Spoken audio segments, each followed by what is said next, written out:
Welcome to Only One You Need Radio. We're not the only one you need. You are. We just show you how to get out of your own way. With your host, speaker, author, business coach, and consultant, David Dubé. Welcome to Only One You Need Radio. I'm your host, Dave Dubé. So excited to have you. In this episode, we're going to focus on essentially one question, maybe two. The question is this: where do you find love?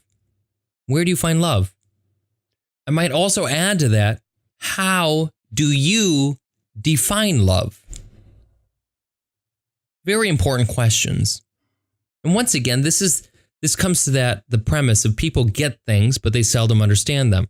A lot of us actually believe we get love, but that's a misunderstanding, a misnomer as it might be. And we're going to talk about that here today. So some of you may already know this and some probably have no clue. You know, my background in 2004, I incorporated my business, Only One You Need. Now that doesn't mean it was extremely successful by any stretch of the imagination, but when I started it based on this course I had created. And the course was called How to Read Anyone and Make Lifelong Clients in Just 30 Seconds. And I remember giving one of my first clients this course. And in doing so afterwards, I had one of the students come up to me and asked me, well, before asking, they complimented me and said, this was a really great course. Now, I'm not trying to toot my own horn by saying this, but she said, you're obviously really good with people, aren't you? Of course, you know, that made me stand up straight, stick my chest out and be like, well, yes, of course. Maybe not in that weird accent, but, you know, I felt very confident at the time. I said, yeah, I believe I am. She said, well, would you be willing to meet with my fiance and I? And I kind of gathered myself after her asking. I was like, well, can I ask, you know, what for? You know, you're obvious, so your fiance, so you're engaged. Why would you need me? She said, well, we're actually having a lot of issues.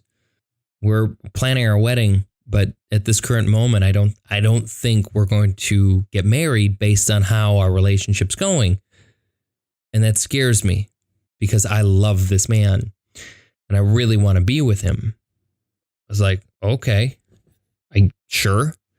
So we met up and they were obviously having some issues. And I don't think you would get that question if they weren't having issues.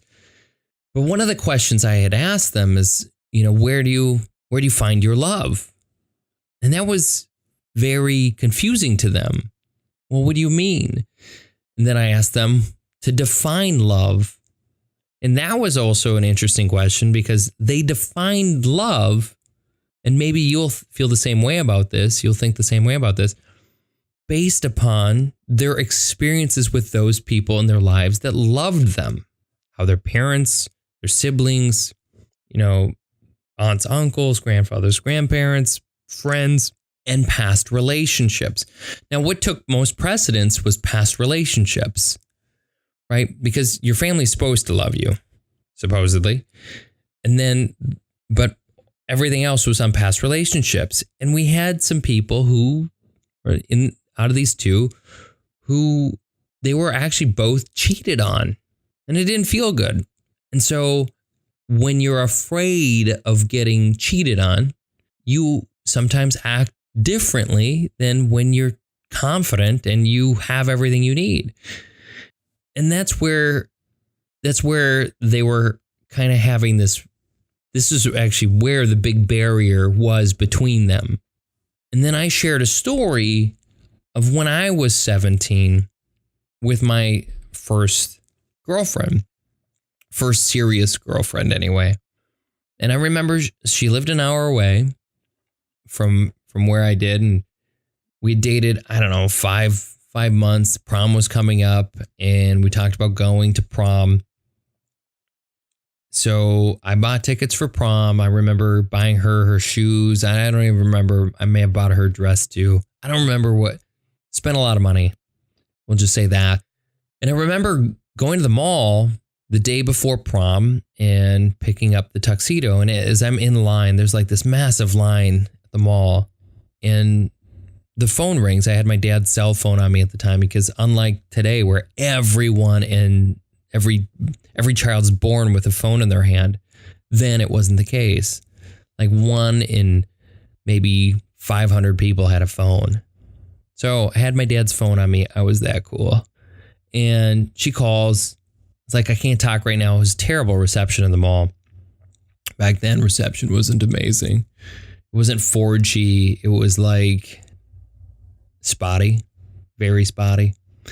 So anyway, I remember getting my tux, and they tell you before you walk out, they're like, once you leave the store, you don't get a refund on it. And I was like, okay, neat. Thanks for telling me. See you later. As if to say something was going to happen. And so I get home and I call her back, and she proceeds to tell me, you know that guy that I went to school with and then I transferred schools so I wasn't going to school with him? Yeah. Well, last night we hung out and well, right. And you kind of feel like your stomach's starting to slide down. You feel like you're starting to feel the emotions build. Your heart starts to pump harder and harder as the anticipation builds for that moment when she tells you. And she did. She told me, I cheated on you. And you kind of sink. And then you have those magic words that come out of your mouth. The magic words are, how could you do this to me? Right? How could you do this to me? I remember saying those words. And I remember like just being overcome with like this immense sadness, like instantaneously, like starting. I don't recall if I had gotten to cry or if I was just starting to sob at the time. But I remember saying, how could you do this to me? And I said it like 2 or 3 times. And I was walking to the back of my house on our cordless phone. Those were a thing back then, cordless phones. And as I was walking to the back of the house outside, like literally as I walked past the side of the house and I was like completely into the backyard, I remember something triggered in me and it was like instantaneous. And I started laughing and I couldn't stop laughing. And she was so confused. She was like, what is so funny? What is so funny? And so I went from like near, if not crying already, at least near crying, to extreme laughter.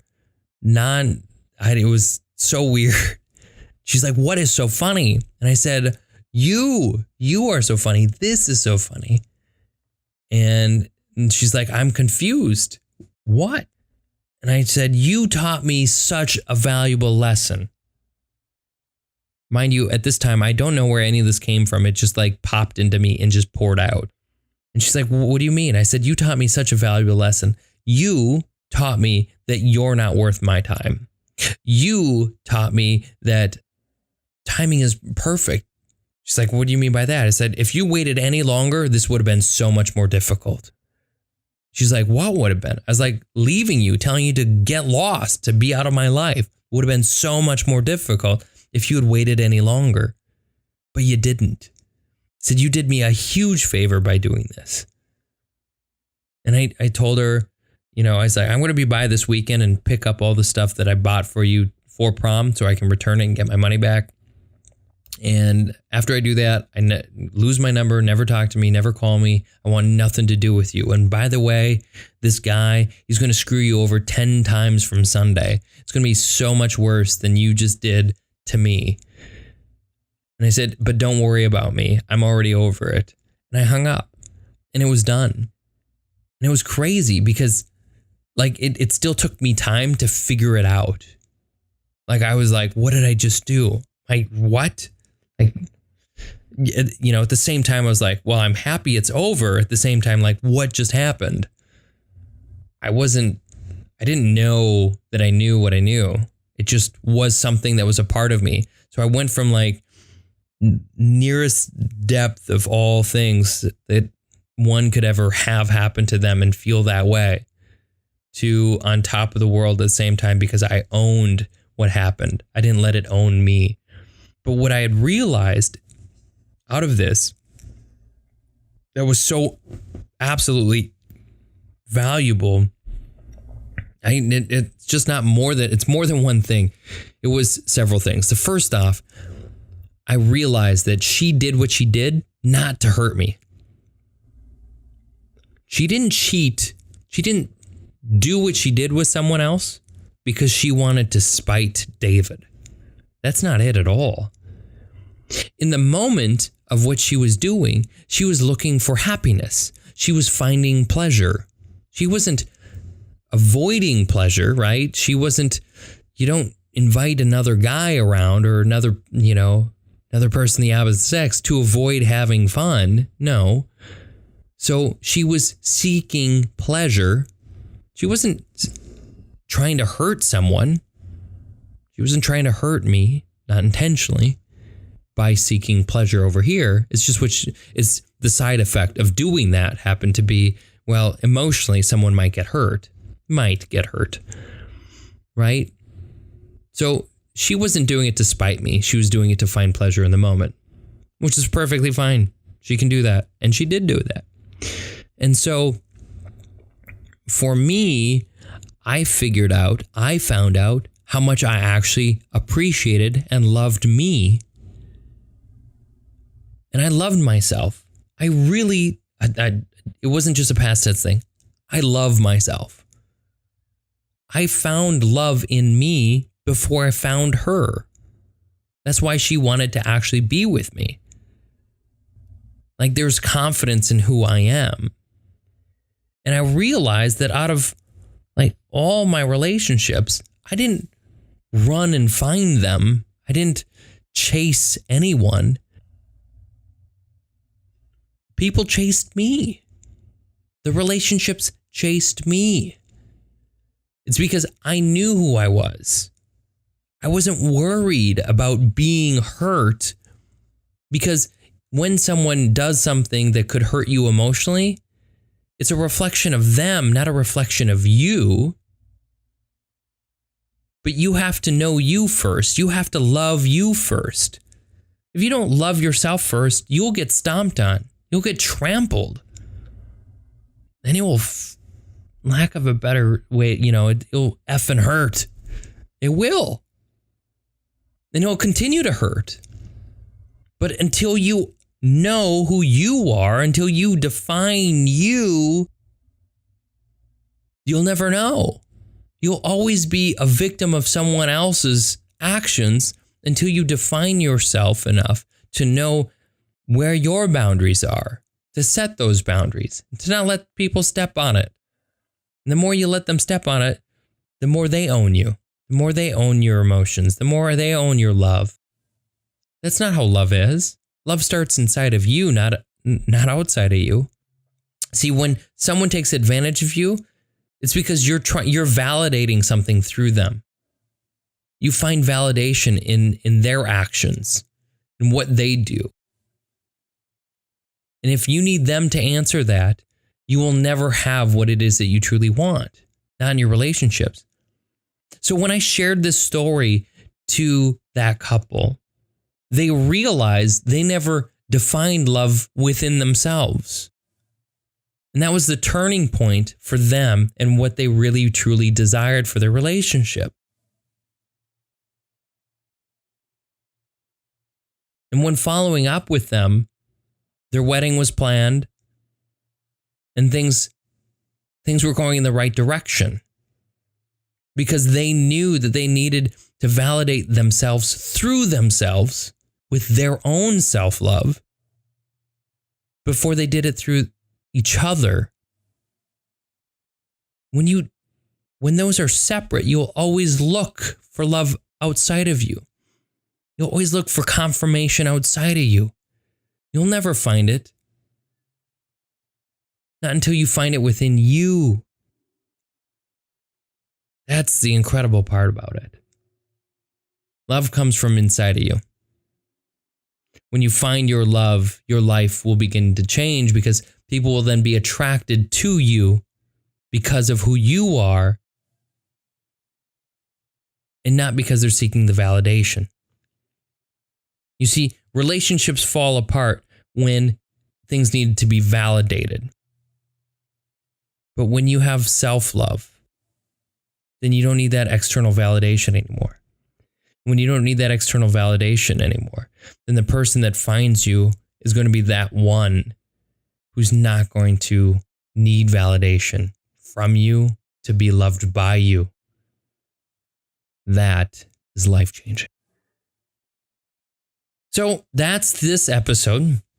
I hope that was good for you as it was good for me. Quite the storytelling. So it's time that you be the person you're meant to be, believe in all that you're capable of, and become more than you thought imaginable. If you love this podcast, if you like this podcast, please go rate me on iTunes. Share this with friends, share this with family, share this with anyone. And I look forward to seeing you on the next episode.